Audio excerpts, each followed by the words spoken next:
Karena salah satunya ya kami korban dari sosial media yang untuk di perekrutan kerja yang tidak jelas itu, Pak.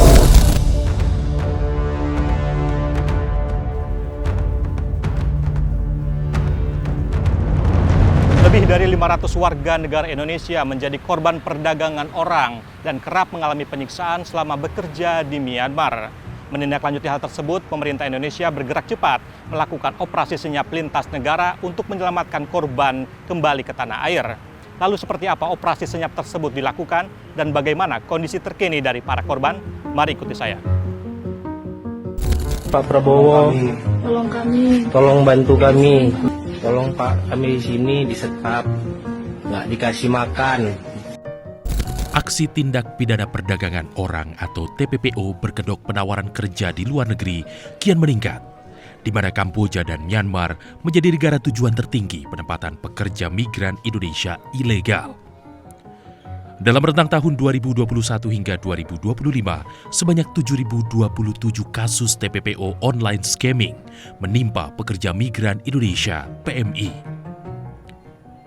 Kementerian Perlindungan Pekerja Migran Indonesia P2MI mencatat jumlah PMI ilegal yang berangkat ke Myanmar meningkat hampir 27 kali lipat. Dari 26 orang pada tahun 2024 menjadi 698 orang pada tahun 2025. Sementara di Kamboja saat ini tercatat ada sebanyak 80.000 PMI ilegal. Mayoritas dari mereka direkrut untuk bekerja di perusahaan penipuan daring atau online scammer yang malah justru menjadi korban eksploitasi, penyekapan, hingga kekerasan. Tolong kami Pak, kami di sini korban perdagangan manusia. Kami ditipu. Kami mohon dengan sangat kepada pemerintahan Indonesia agar segera mengevakuasi kami di sini.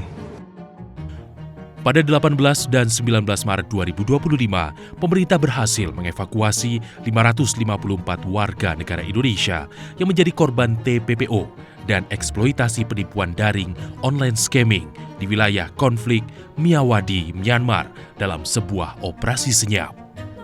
Operasi senyap ini merupakan hasil kerjasama lintas negara yang melibatkan koordinasi intensif antara Kementerian Luar Negeri RI, KBRI Yangon, otoritas Thailand, serta aparat keamanan setempat di kawasan perbatasan. Kita juga melakukan berbagai macam komunikasi informal dengan berbagai macam stakeholder, pihak-pihak yang ada di Myawaddy dan juga yang ada di negara sekitar, agar bisa operasi ini dilakukan dengan sukses tentunya. Nah tentunya karena kita berhubungan dengan pihak-pihak kelompok etnis bersenjata, ya tentu tidak bisa disampaikan secara terbuka gitu ya. Itulah yang disebut sebagai operasi senyap. Nah, begitu sudah dapat kita locate lokasinya, kemudian ada penampungan khusus yang sudah disiapkan oleh pihak-pihak yang ada di Myawaddy, dan kemudian kita berkoordinasi dengan pihak Thailand. Karena memang cara yang paling cepat dan aman untuk mengeluarkan mereka dari Myawaddy adalah melalui wilayah Thailand. Konflik bersenjata yang terjadi di Myawaddy saat ini membuat proses evakuasi nyaris mustahil dilakukan melalui jalur diplomatik resmi. Negara ini memang negara sedang berkonflik gitu, sedang perang saudara, dan memang di wilayah Kayén State itu Mbak bisa Google sendiri sejarahnya Kayén State, sejarahnya Myanmar itu dia semenjak merdeka ini daerah itu memang daerah yang tidak pernah ingin bersatu dengan pemerintah gitu. Istilahnya mereka selalu bergesekan lah gitu. Sampai sekarang kemudian berkembang COVID, kemudian ada kudeta sebagainya. Pasca kudeta itu kemudian investor Cina ingin menjalin hubungan lah dengan tuan tanah atau warlord di sana di Kayin State untuk mengembangkan wilayah tersebut sehingga lebih prosper gitu. Semua orang pengen punya investasinya cepat balik, ya akhirnya berkembanglah mengarah ke perjudian gitu. Perjudian, dari namanya perjudian ya itu udah 11-12 sama prostitusi, 11-12 sama pencucian uang, 11-12 sama akhirnya berkembang menjadi online scam tadi. Ya namanya ini lagi booming, butuh orang dong. Butuh orang lah, siapa sih yang mau ngerekrut bikin tulisan saya dicari online scammer gitu kan, nggak ada.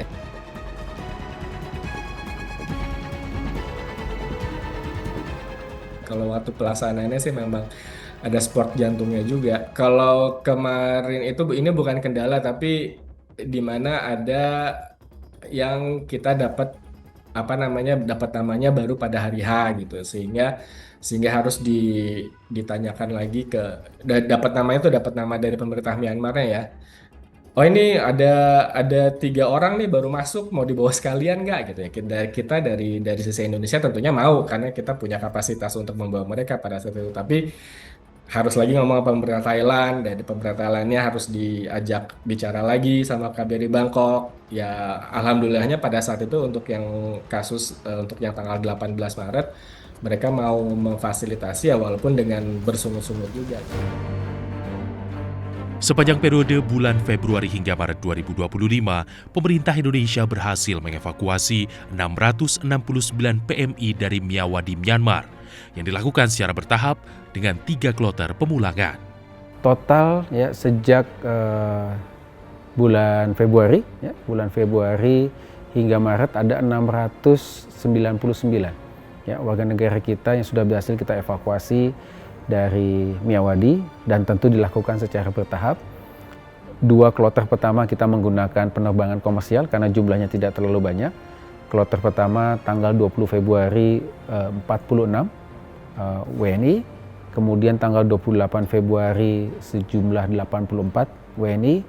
Nah kemudian kloter ketiga itu yang jumlahnya besar, sampai 569 WNI. Nah karena jumlahnya begitu besar, kita kirim pesawat khusus untuk bisa menjemput mereka dalam 2 penerbangan kembali ke Indonesia. Untuk menekan angka kejahatan terhadap PMI, pemerintah telah membentuk Des Koordinasi Perlindungan Tenaga Migran Indonesia guna mencegah, melindungi, dan melakukan penindakan hukum tindak pidana perdagangan orang. Pak Menko Polkam ya, Pak Budi Gunawan pada tanggal 13 Maret kemarin itu sudah meluncurkan Des Koordinasi Perlindungan Pekerja Migran Indonesia sesuai dengan arahan instruksi Presiden yang disampaikan kepada Pak Menko Polkam. Berdasarkan arahan dari Pak Menko Polkam, kemudian kami dari Kedeputian 2 Polugri membentuk Des yang terdiri atas 4 satgas. Ada Satgas Pencegahan, Satgas Perlindungan, Satgas Penindakan Hukum, dan juga Satgas Komunikasi dan Media. Jadi tugas dari Kemenko Polkam sebagai pengarah serta pengendali dari Des ini adalah mengkoordinasikan seluruh aspek, Mas, mulai dari pencegahan, pelindungan, penegakan hukum, sampai nanti dari komunikasi dan medianya. Pencegahan tentu saja melibatkan seluruh kementerian lembaga terkait ya, bagaimana upaya kita untuk melaksanakan sosialisasi, edukasi secara masif kepada masyarakat sampai ke tingkat bawah, sampai ke akar rumput, kalau perlu sampai ke tingkat-tingkat desa. Menjelaskan kepada mereka migrasi aman itu seperti apa. Setibanya di Indonesia, para pekerja migran yang berhasil dievakuasi segera ditempatkan di rumah aman untuk menjalani pemeriksaan menyeluruh, baik secara fisik maupun psikis. Langkah ini bertujuan untuk memastikan kondisi kesehatan mereka pasca penyelamatan, sekaligus melakukan pendalaman lebih lanjut guna mengidentifikasi apakah seluruh korban murni menjadi sasaran eksploitasi atau terdapat indikasi keterlibatan dalam aktivitas sindikat penipuan daring.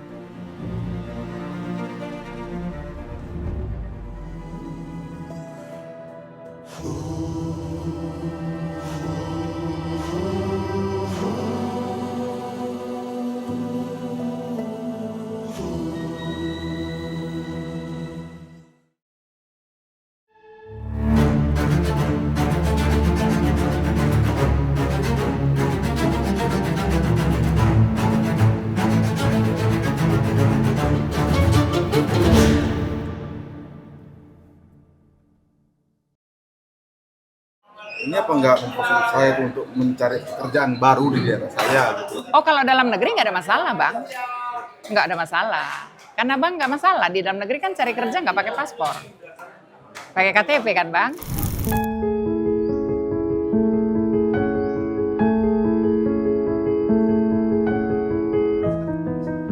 Setibanya di tanah air, para korban TPPO ini ditempatkan di Rumah Perlindungan dan Trauma Center atau RPTC serta Asrama Haji Pondok Gede, Jakarta Timur. Dua lokasi ini disiapkan sebagai shelter bagi para korban untuk memulihkan kondisi fisik dan psikologis mereka sebelum kembali ke daerah asal. Jadi ada ketentuan yang harus diikuti. Sekarang saya tanya dulu apakah ini bekerja secara legal, resmi atau tidak? Ya. Kan waktu itu saya pernah bikin Kamboja itu, tapi untuk kayak visa apa semua di sana diurus, itu termasuk ilegal atau enggak? Ya kan Kamboja tidak negara penempatan.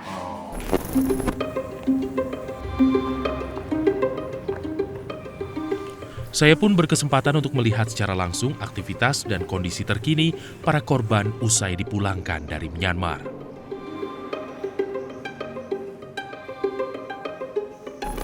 Dengan Mbak siapa Mbak? Mbak Rizka. Mbak Rizka, kita ingin membuka informasi mengenai apa mungkin yang terjadi selama ini yang menimpa dari Mbak Rizka. Boleh dijelaskan nggak awal mula tertarik untuk berangkat ke Myanmar ya? Seperti apa? Awalnya tuh kita sih dari dapat info dari Telegram kan, pencarian kerja itu, karena beberapa kali kami melamar pekerjaan di Jakarta tuh memang susah kan. Jadi kita tertarik buat cari job street buat Chinese company gitu. Terus ketemulah Telegram dengan agensi dari pihak perusahaan Cinanya itu. Terus kami mulai melamar pekerjaan. Terus kami diiming-imingi sebagai marketing sih. Marketing awalnya. Ya.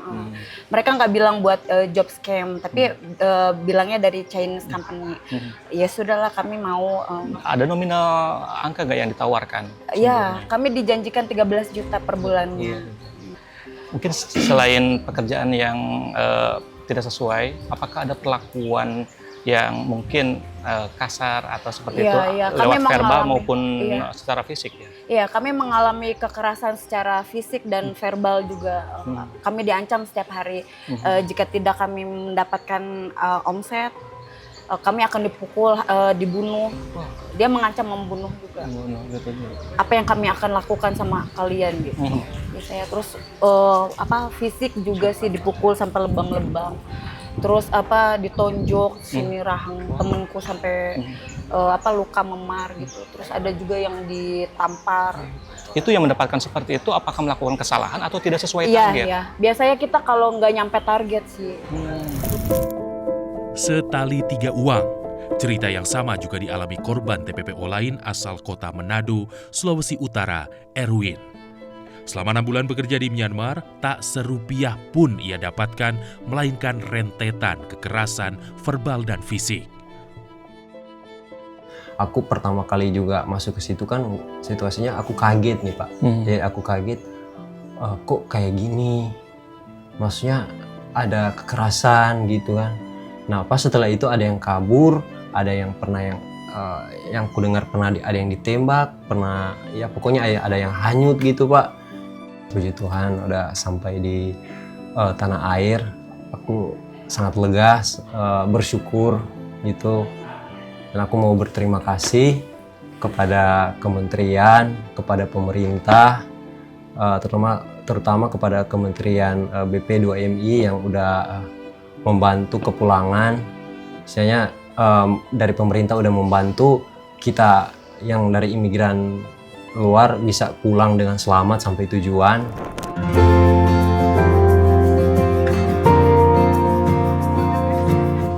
Di RPTC dan Asrama Haji Pondok Gede, Kementerian Sosial menginisiasi berbagai program rehabilitasi untuk memulihkan kondisi psikologis para korban dari traumatis atau ketakutan. Rehabilitasi dilakukan melalui kegiatan fisik maupun konseling yang diberikan oleh para pekerja sosial dan tenaga profesional.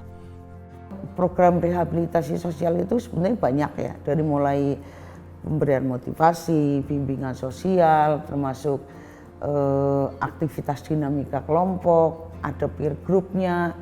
Kalau di kita tuh karena kadang-kadang ini rombongan dari Bangka Belitung, rombongan dari Sumatera Utara, ini grup dari itu bisa jadi karena di sana kan tidak selalu menyatu, mereka kan bisa tersebar kemana-mana di Myanmarnya. Nah, begitu sampai di sini itu saling menguatkan. Berbagai pemangku kebijakan lintas sektoral juga turut terlibat dalam proses asesmen para korban. Ada beberapa kementerian lembaga yang melakukan, diantaranya adalah Kemensos, kemudian ada dari Polri juga, ada dari Imigrasi, kemudian ada juga dari Kemenkes, dan ada juga dari Interpol. Ya, perlu disampaikan kepada mereka semua agar mereka paham bahwa jalur yang mereka tempuh ke Myanmar ini adalah ilegal dan mereka sudah sangat sadar sekali. Dan kami menyampaikan jalur yang resmi sesuai dengan Undang-Undang 1817 itu yang kami sampaikan kepada semua pekerja migran yang ada di Wisma Haji sebelum mereka pulang. Dari ratusan korban yang berhasil dipulangkan, Kementerian P2MI mencatat bahwa sebagian besar berasal dari Sumatera Utara dengan jumlah mencapai 141 orang. Temuan ini menunjukkan pentingnya peran pemerintah daerah dalam meningkatkan pengawasan, edukasi, serta akses informasi dan peluang kerja yang legal guna mencegah warganya bekerja sebagai PMI non-prosedural yang rentan menjadi korban perdagangan orang dan eksploitasi.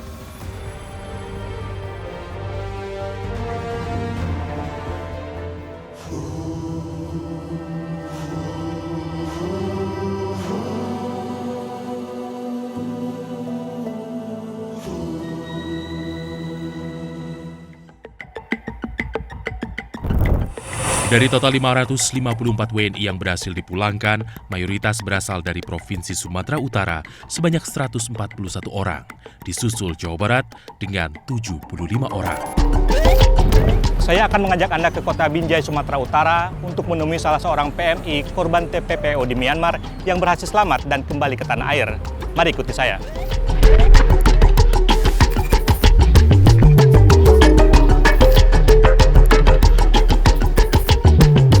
Inilah Eki Perdana, salah satu dari 554 korban TPPO dari Myanmar yang berhasil diselamatkan melalui operasi senyap. Pria berusia 30 tahun ini awalnya tergiur lowongan kerja yang ia temukan di Facebook sebagai pramusaji.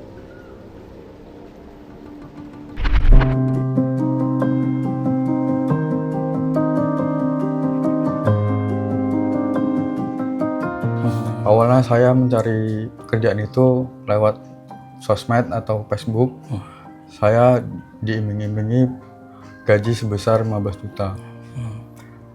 Saya mencari pekerjaan sebagai resto atau waiters. Jadi awalnya ditawarinnya untuk sebagai resto ya?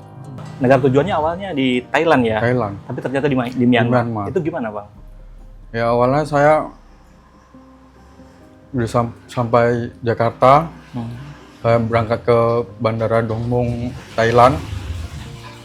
Saya diinformasikan setelah sampai di Bandara Dong Mueang, Thailand, saya diinformasikan kalau saya suruh jumpai supir dari perusahaan. Setelah melalui perjalanan panjang, Bang Eki sadar tuh, ini mau dibawa kemana nih? Saya sudah sadar karena kota Thailand kok udah pegunungan, udah masuk pegunungan. Nah, yang menarik Bang Eki, saya mendapat informasi bahwa penjemputan itu juga dilakukan oleh orang yang berseragam militer dengan senapan lengkap. Itu Bang Eki mengetahui siapa orang tersebut? Apakah dari pihak Myanmar atau seperti apa? Itu tentara pemberontak. Oh ya, itu dari mana ke mana? Dari setelah kami sampai di titik sungai, itu kami diturunkan tentara Myanmar yang bersenjata sudah menyuruh kami naik perahu. Setelah kami naik perahu, kami menyeberangi dari negara Thailand ke Myanmar. perbatasannya. Via ini sungai tadi. Sungai.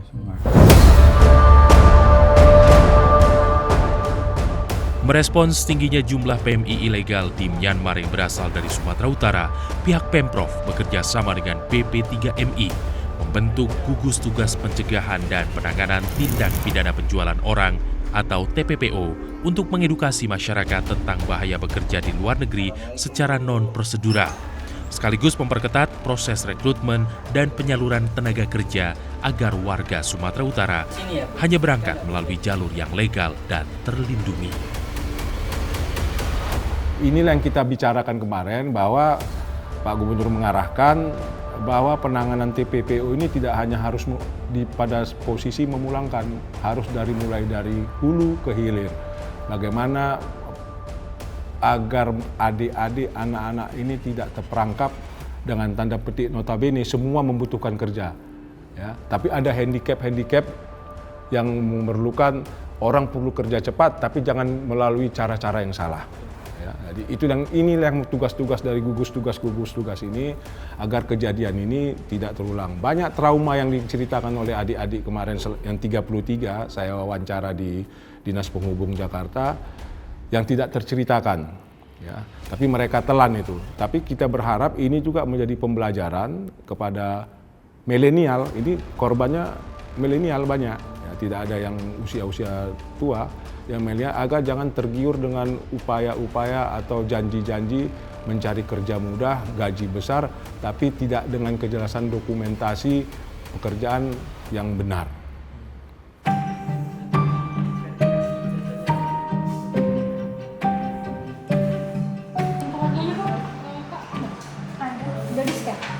Ada. Mau dikirim ya? Kirim juga. Jempolnya sama yang resiko ketenagakerjaan ada kan?